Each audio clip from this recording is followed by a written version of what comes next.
way back in 2014, our president spearheaded some initiatives in terms of doing something that can contribute doon sa pag-address sa global warming. First of all is to minimize yung energy consumption.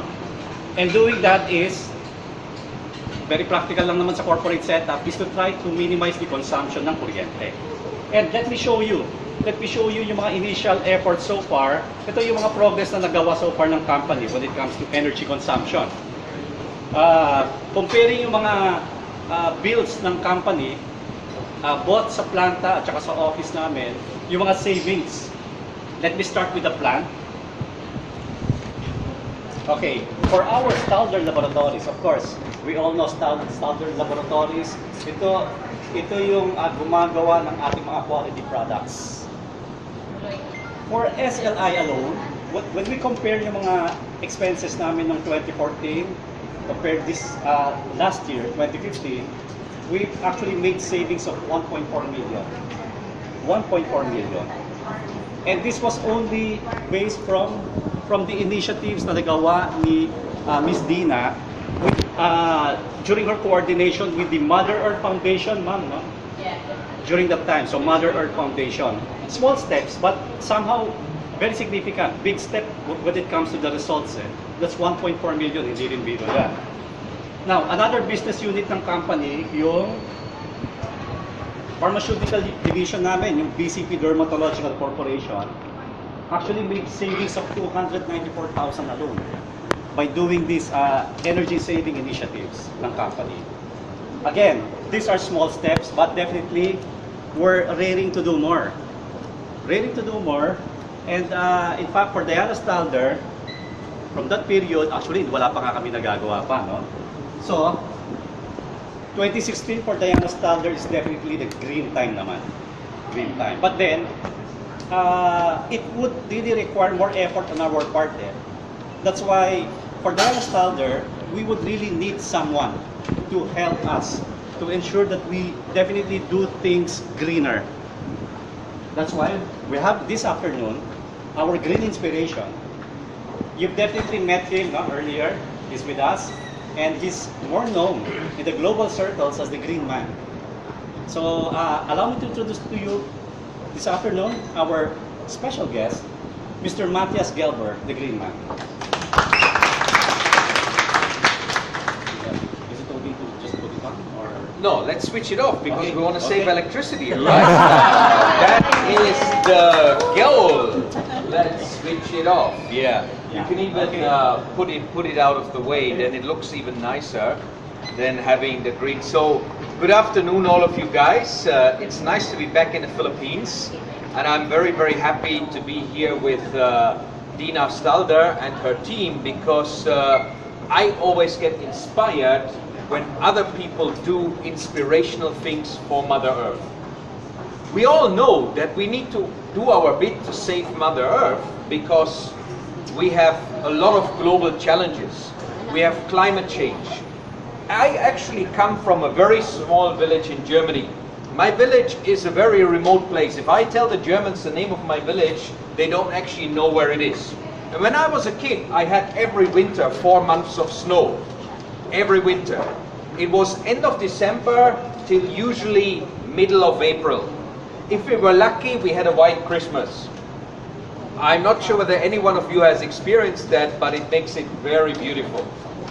Now, my brother's children in the same village in Germany, they don't know anymore when the snow comes and when the snow goes. I could reliably do 3 to 4 months of skiing every winter.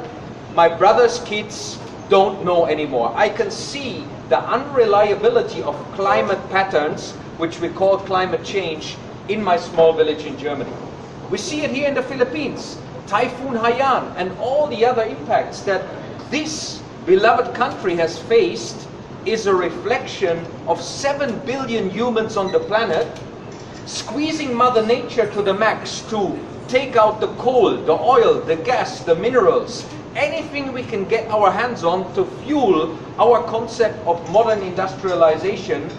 And we are burning what it took Mother Nature millions of years to accumulate. So the carbon dioxide and other pollution in the atmosphere is increasing more and more. When I first moved to Southeast Asia in Kuala Lumpur, I asked a guy to come in and make an air quality assessment in the place that I was living in. I wanted to make sure I'm not killing myself with toxic pollution inside of my home. You know, simple things like you pick up a newspaper here in Manila. Have you smelled the newspaper? You can smell that they are using solvent-based ink. Not good for the planet, not good for your health, not good for the health of your children. We can do water-based inks, especially if more newspapers use it, the price differential will be close to zero. But at the moment, most of the newspapers here are using the solvent-based ink. This is not good for our human health. So when I had this guy come into my place and measure the air quality in my place was okay. But when he actually put the measurement tool on the outside, the pollution, the fresh air coming in was very polluted. It was similar actually to Metro Manila. Metro Manila is even worse than Kuala Lumpur where I live. The outside pollution due to the vehicles, the burning of the fuels, especially the old style vehicles, is very high concentration pollution. When I used to come a couple of years ago here to Manila, every time I was here I got a throat infection. I was suddenly wondering where does it come from, and I think it came from the concentration of the pollution in the air. Now in the meantime I've gone calvo. One of the ways how I try to become more eco-friendly, I save a lot of water, I save a lot of shampoo, and in Europe, especially now in winter, you have to dry your hair, otherwise it's gonna freeze. So no need for me to do that. I do a lot of things to go green. Hopefully I deserve the accolade Green Man. Actually in 2008 I won a global award called Greenest Person on the Planet. But I always say it came with a lot of votes from the Philippines because I had many friends already here. First time when I was here was in 1999. I gave a 4-day training course in Los Baños, Laguna. And there were a lot of government officials there. And maybe I reveal my age already a little bit. 1999, that's like 16 years ago, right? But with the help of Dina, some of her products, and staying green, I think I might look younger than I am. So 15 years ago, or 16 years ago in 1999, I was, you know, still below 30 years old. And I gave this 4-day training course, and I was amazed in the belief that the audience had in me, in terms of what I can contribute to the country. So I always had a soft spot in my heart for the Philippines, that I want to come back and do some major green campaigns. And I think now the time has come to actually do some major green campaigns and mobilize a lot of people to put Mother Nature first. I always ask people, are you a healing influence on the planet, or are you a destructive influence on the planet? Are you helping Mother Nature, or are you trashing Mother Nature? That is a question we could all ask ourselves. Whether a housewife, whether a business person, whether a bank clerk, anybody can ask the question, am I healing the planet or am I destroying the planet? With very simple things. We discussed earlier on about electricity bill. You know, I asked myself the question, how I can inspire more people to go green? And I concluded I need to find something that saves people money.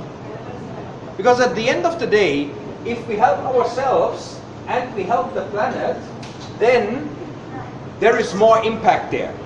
If we save money and save the planet at the same time, more people will be motivated.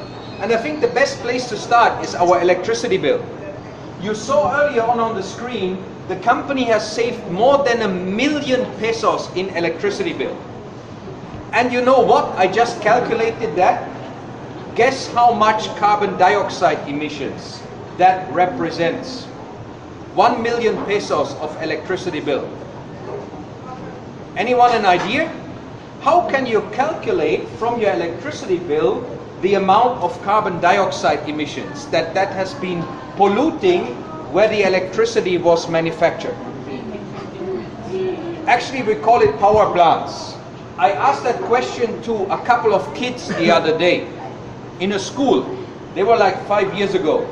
I asked the kids, where does the electricity come from? The kids said, from the wall. Wow, great. So where does the wall get the electricity from? From the plug. And then I said, hey kids, think. Oh, and they didn't know this word power plant, right? We call it power plant. And this one little boy said, from the electricity manufacturing factory. I thought that was a great way of putting it. We are manufacturing the electricity. Unfortunately, most of our electricity, particularly in your country, comes from coal-fired power plants. 1 kilowatt hour of electricity, how much carbon dioxide is that? 1 kilowatt hour costs you about 10 pesos, right? In average in the Philippines, it's about 600 grams of carbon dioxide. So 1 million pesos electricity bill, if we assume 1 kilowatt hour costs 10 pesos, that's about in average, I think, what Meralco charges. And did you know, you in the Philippines unfortunately pay the highest rate for electricity in the region. But if something is a problem, there's always an opportunity. That means the Filipinos have the chance to save a huge amount of money by cutting their electricity bill. When I lived in the condo that I live in Malaysia for 4 months, I got a call from my landlady. Hey Matthias, is there something wrong with you? Are you never at home? Are you manipulating the meter? She couldn't believe that my electricity bill was only 25 to 32 ringgit Malaysian. Very low electricity bill. So she asked me, what is wrong with you? So I said, let's meet up for a coffee, we talk about it. Because the guy, bachelor like me from the UK, who was living in the same condo, same circumstances, same temperature, same humidity, same electrical utilities.